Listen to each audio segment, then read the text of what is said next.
Good morning. Morning. Good to see everybody.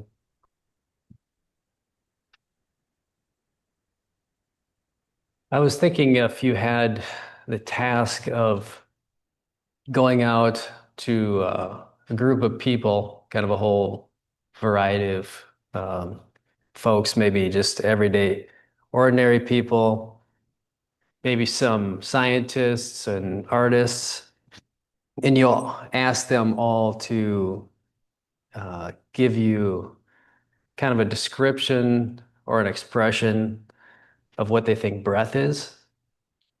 You can sort of imagine what you might hear back from them. A lot of different variety. So you maybe get something very just sort of common sense idea of what the breath is, just our breath. Um, and then a scientist will maybe have a very precise definition or like a medical type of definition. And then you ask maybe the artists. And, it could be different types of artists. Maybe you get a poetic representation of what breath is. Or even, I was thinking a painter might try to express what breath is through an oil painting. And so you'd have all these different ways of expressing breath. And then I think you can just sit down, just like we are right now, and experience the breath. And in thinking of all those different renderings or expressions or descriptions of what breath are, I think it's pretty obvious that none of them are like the definitive definition. Like we would like go with this one and say the rest are invalid, basically. So you have this whole experience of description, and then you also have just the experience of breath. I bring this up kind of in light of maybe it's a little bit of a image of how these things can really be together. They don't have to, the definition doesn't have to be insisted upon. We don't have to land on this exact, you know, way that we think we're explaining what's happening. So the breath can just simply be the breath. There's actually no conflict between, an idea about whatever it might be and just experience itself. And this, for me, is some ways related to the teachings. It's a phrase called nothing is hidden. There's a couple different permutations of this. Nothing is hidden, nothing is missing. Also, there's a phrase hidden in plain sight is something that you run across in Zen as well. So here, just to sort of explain a little bit what I'm thinking of, this hidden in plain sight is that whatever it might be, it could be an artist's rendering of what, like an expression of breath or something that kind of evokes something or experience. Actually, what it is, whatever it is never hidden. Whatever experience is, it's never hidden. There's nothing missing, actually. There's a phrase that I ran across recently. This is from a 9th century Chinese Zen teacher named Yun Men. And he said, within heaven and earth, through space and time, there is a jewel hidden inside the mountain of form. Hidden inside what? Hidden inside the mountain of form. And um, this, I think, is aligned particularly with the phrase hidden in plain sight. So the teacher is speaking here of this mountain of form. So we think of the everyday world of breath, of thoughts, of like a tree branch or a rock or anything. This is the mountain of form that Yun Men is talking about. And It seems like the usual phrase in plain sight would be that we see like a tree branch, and there it is. It's just in plain sight. We can see it, we can identify it. But here, this teacher is using, or in Zen, we use this phrase in plain sight much differently than you would normally think of. This in plain sight is a reality where nothing is hidden. Um, so, in some sense, if we think that that tree branch is in plain sight and we identify it, we can almost say that it's hidden in the idea of it in some sense. Uh, Perhaps there's a bit of confusion, or it's hidden inside a description for us when we lock down and identify something very specifically. But as the teacher is speaking of here, you and men, what is actually taking place is this jewel. And what he's speaking to is just being at ease or taking comfort in that actually nothing is hidden. So this mountain form um, is reality itself. And I guess we could also say that this jewel is the opportunity to understand the quality of thinking in the description that might be going on for us in any particular moment when we're identifying something specifically and not noticing the quality of thought that's going on there. So this is not about vilifying thinking at all, but it's actually just to recognize when thinking arises, we can just see what's happening. That thinking is there, nothing is hidden. Thinking is right here. There's no problem with it. So, of course, we spend a lot of time thinking, and if you do meditation at all, you find that uh, when we focus on our mind a little bit, you can see that thinking is sort of popping up pretty often. So that's what our practice is, just to notice that. And in noticing that, um, lose my train of thought here a little bit, but basically what we're noticing is this complete nature of reality. So we may think that things are hidden from us, like there's things obscured and so forth. The example that came up is, maybe a grandmother or great grandmother, somebody who's passed along. We may think that they're not here. And, that just seems like a rock solid way of thinking about it, right? But um, in what way? I mean, what grandmother is absolutely vital to what's happening here, for Jed. To say that she's not here doesn't make any sense also. So I think we can look at thinking and how it's limited in so many different ways. Actually, what's true and real is just experience itself. And this experience is as simple as just breath itself. And we can always come back to that. I was in the Boundary Waters just recently. We had the opportunity to paddle in up close to the Canadian border. And the lake that we were on was a couple of 100 feet above the next lake that we were going to take a look at. So there's a sharp drop down, about 50-foot drop where there's waterfalls and so forth. And instead of going down the trail, we actually went up a little bit to the bluff and we were overlooking Rose Lake and then off into Canada, the stairway, the portage and waterfall there. And just sitting up in that peaceful environment, looking down at the lake, I had the experience of seeing the wind. And you may think that's not possible. You can't see the wind.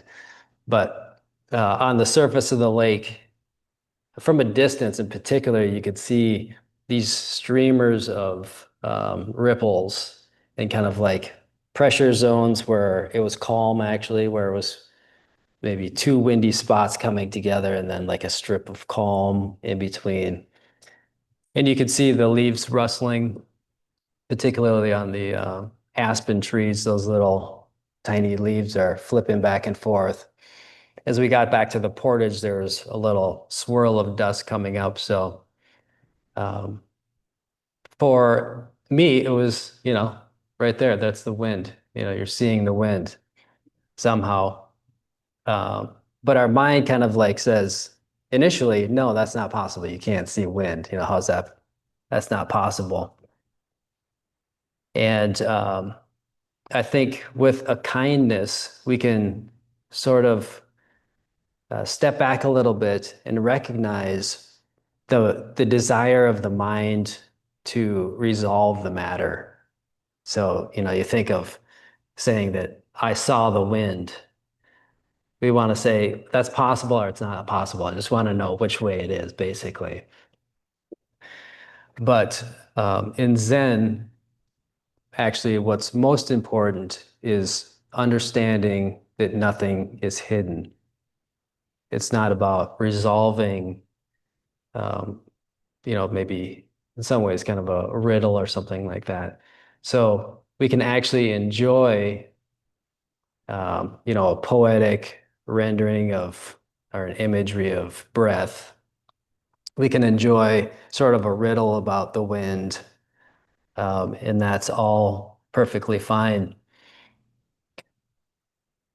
And this is all showing up in the form of this mountain of form. So that's what experience is. It's showing up as this scenery of form.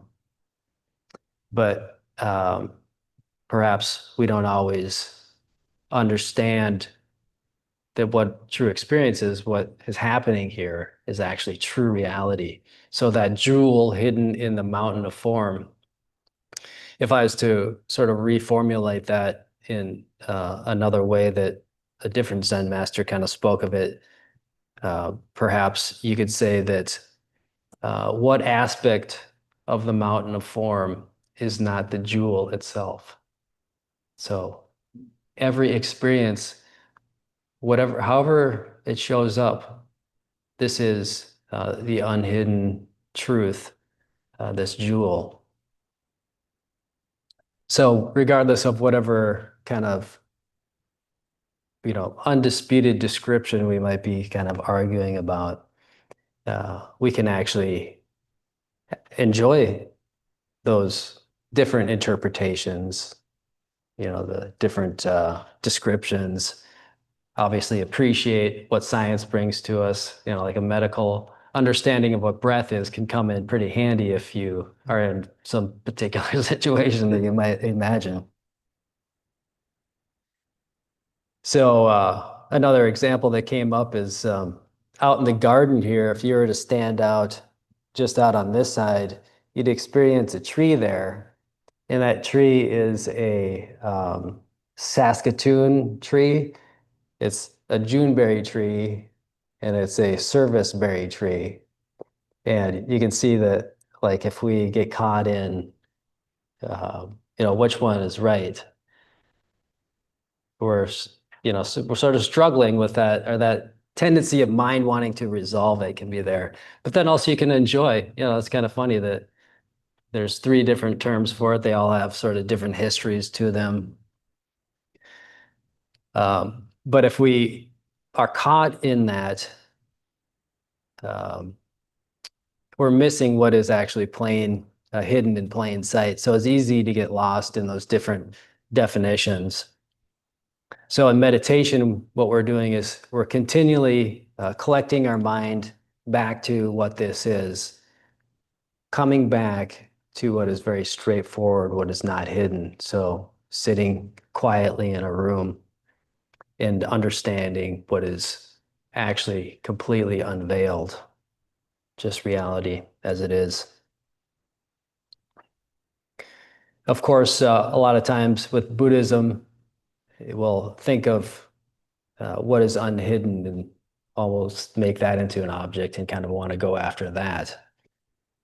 Absolute truth may seem hidden in some ways, but I think that's sort of a beautiful aspect of Zen is we're always directed back to everyday experience, ordinary life. It's not kind of, if you look at a lot of the Zen teachings, you won't find a lot of maybe sort of florid imagery of what enlightenment is. It sort of refrains from that. It's always actually bringing us back.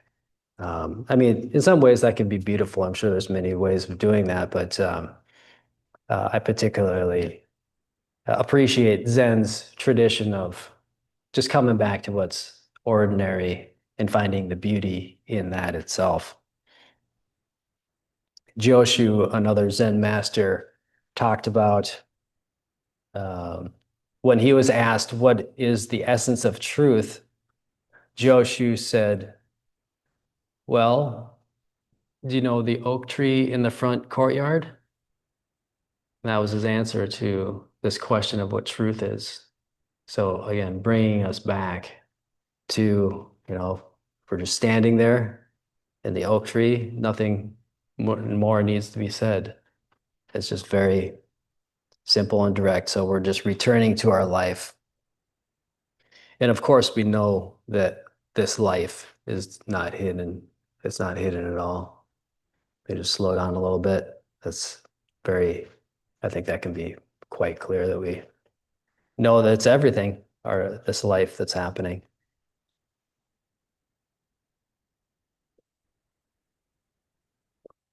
So if you put your hand in water, there's no mistaking at all. There's nothing mistaken. I think it kind of is similar to how we can look at this teaching of nothing is hidden.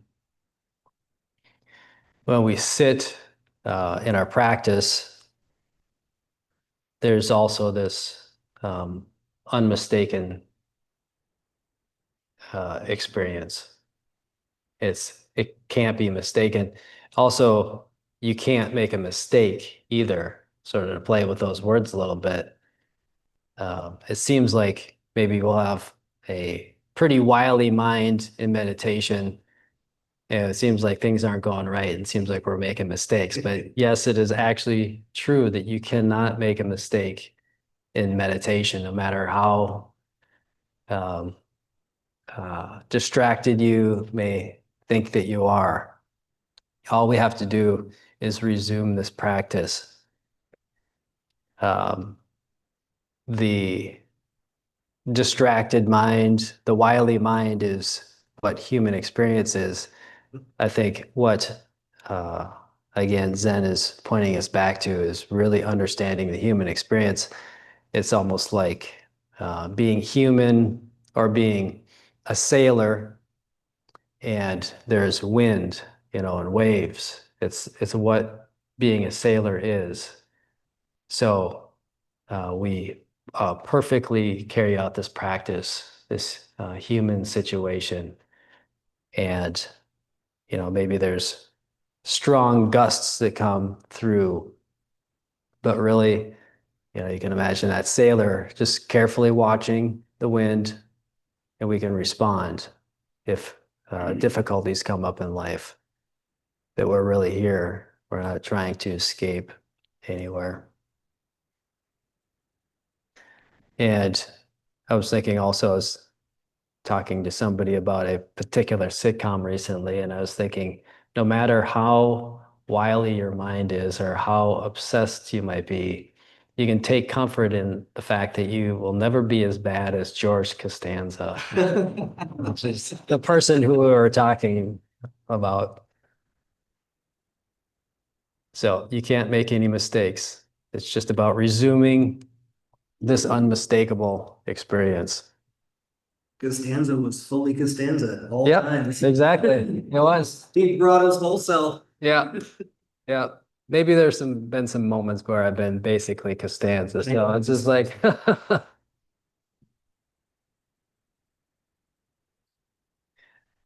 There's also an image that came up for me, a snow leopard.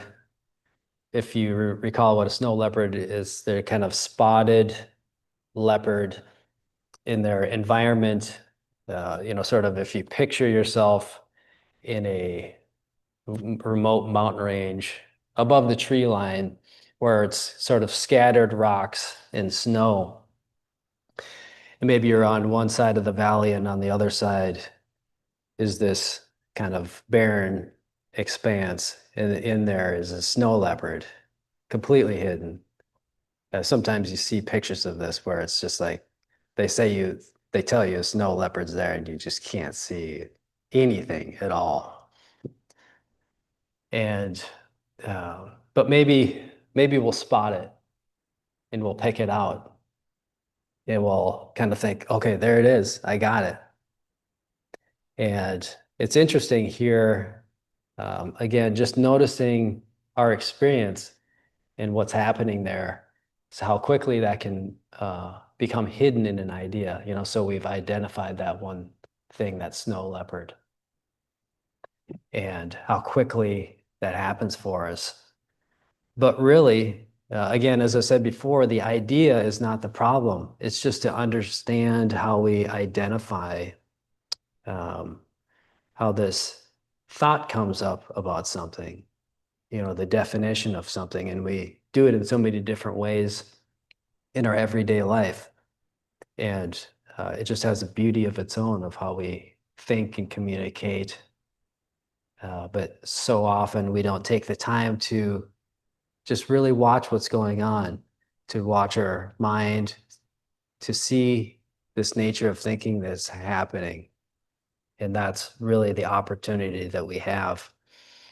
In the song of Jewel Mirror Awareness, you have a similar image of the egret, the white egret in the bright moonlight. So they've disappeared. The egret has disappeared into the whole picture, basically. And I actually found an older translation of the following lines, which seems um, uh, particularly good for understanding this. It says, when you array them, they are not the same. So if you just take the egret and the bright moonlight, we can understand the difference between those, through our thinking. We can put them side by side, and they're not the same in that respect. So we can use thinking in useful ways, try to use it in compassionate ways. Um, but so the idea is not the problem. Uh, but again, what we're looking at here is an understanding that nothing is hidden.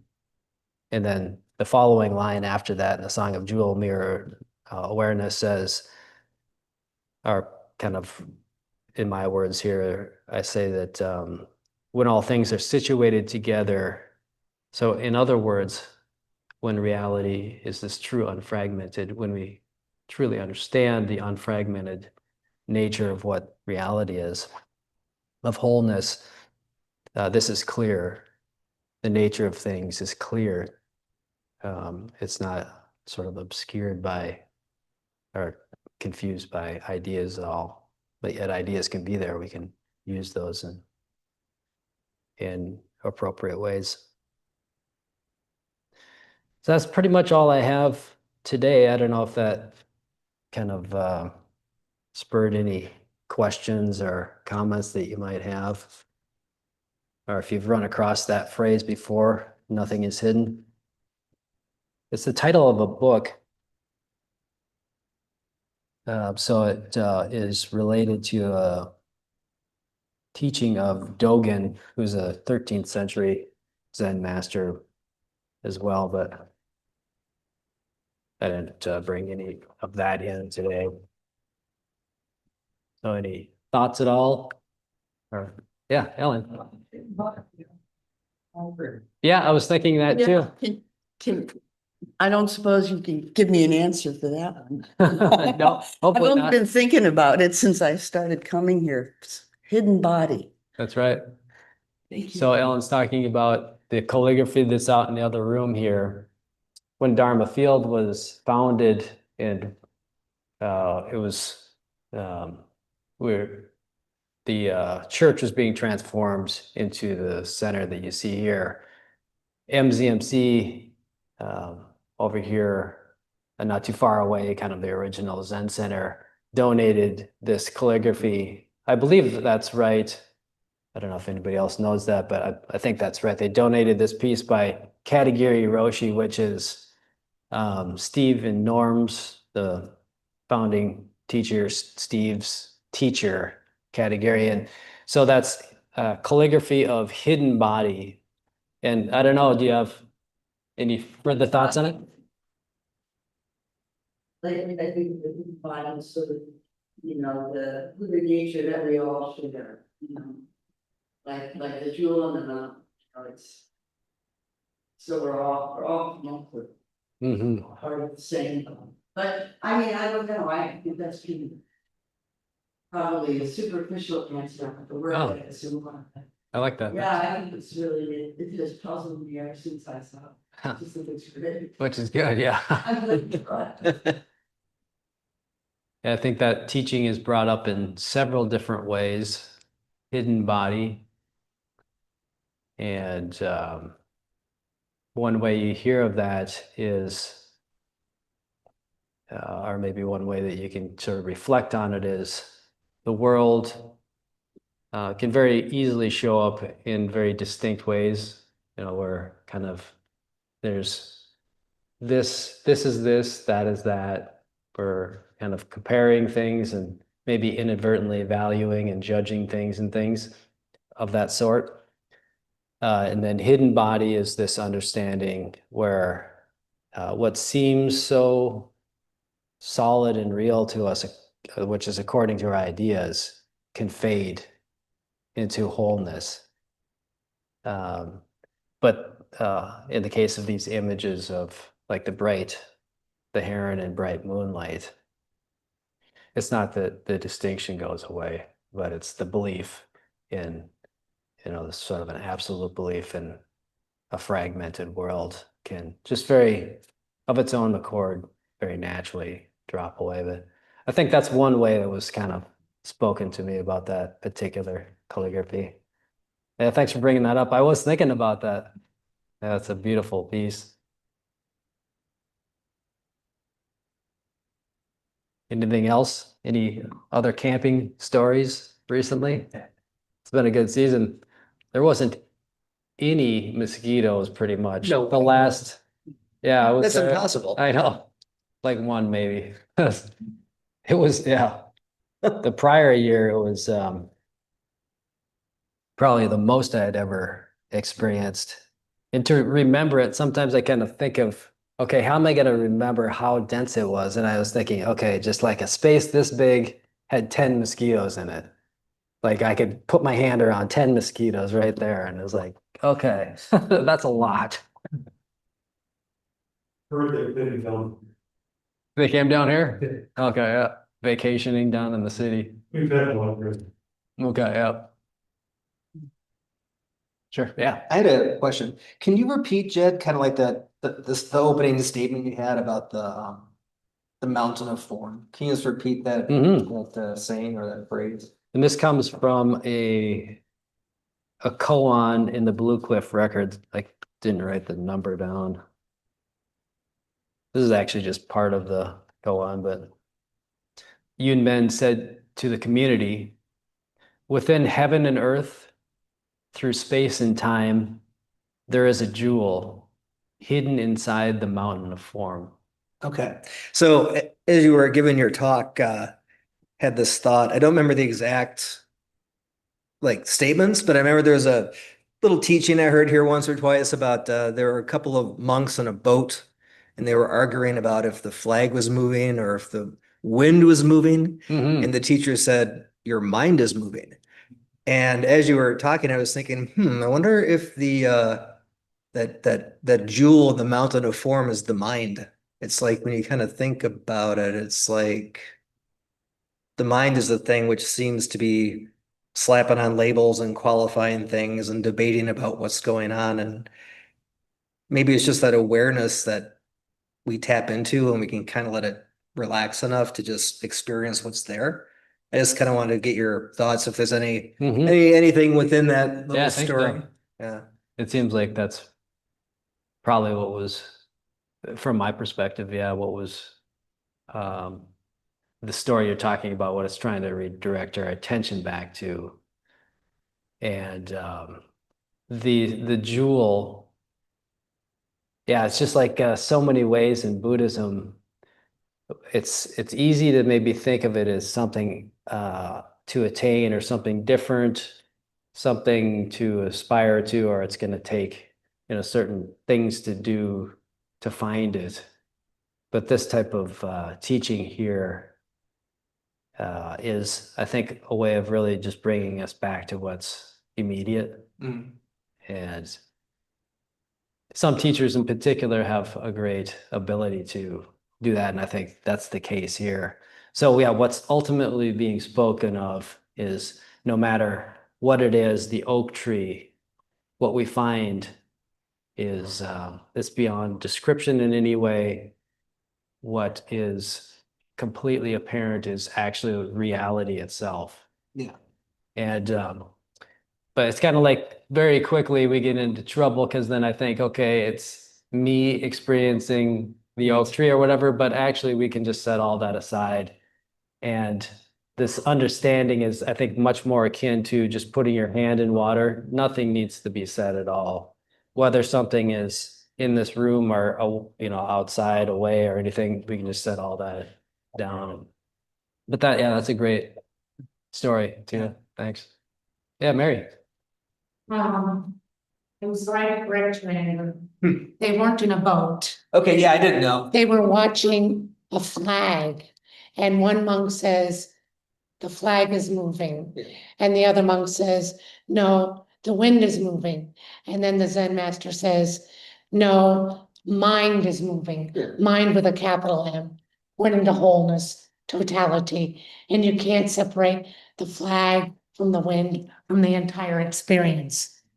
Yeah, I like the boat though. I want to be in the boat. God. It was by talking of sailing. Do you remember that Saturday Night Live skit? I'm on a boat and it's real. No I one? missed no. I Yeah. missed out. It was real.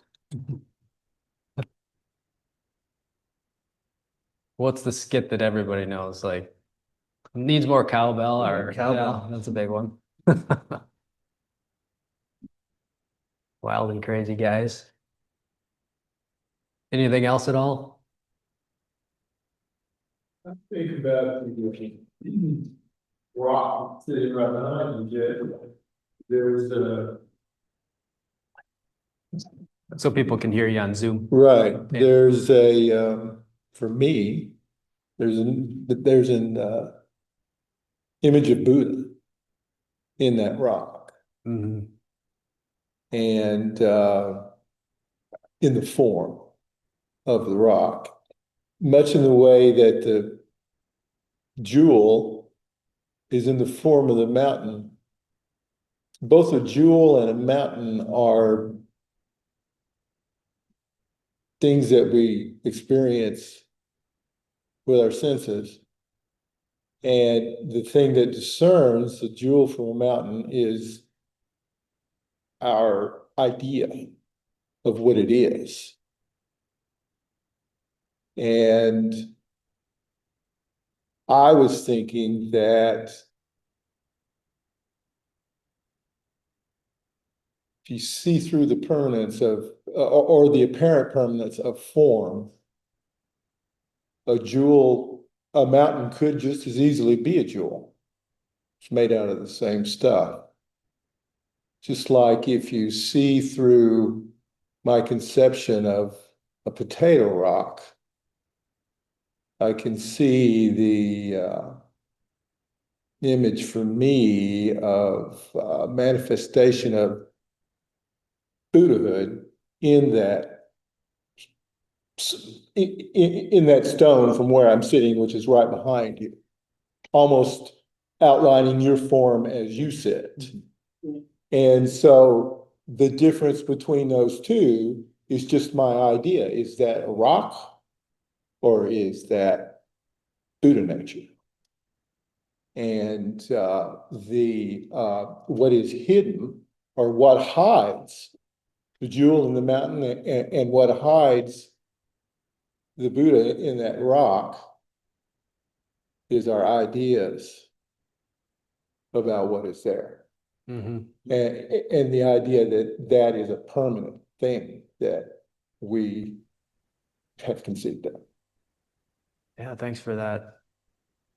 I think of that idea too, that sort of seemingly hides things. That's right there, the opportunity to wake up. The thought itself is the expression of Buddha nature too.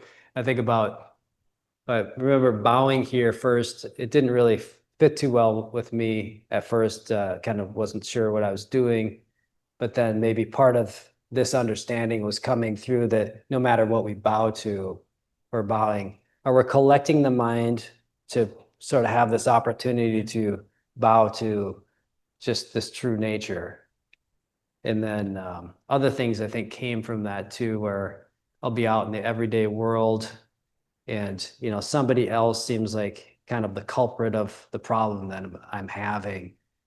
And I know Norm Randolph had a beautiful way of helping me see that if we can sort of set down that idea of self, other, inside, outside, it just makes interactions in general so much easier. You could see that what is actually experienced is the great being of another person is not according to what we think actually what is actually happening is this true experience. And for me, it's just, I think, helpful kind of to have a bit of, take a step back a little bit from my ideas a little bit. And then sort of this natural respect can arise. But yeah, it's a great image here, isn't it? The rock. So thanks for your words there. Thank you. Anything else at all? Yeah, thank you. Yeah.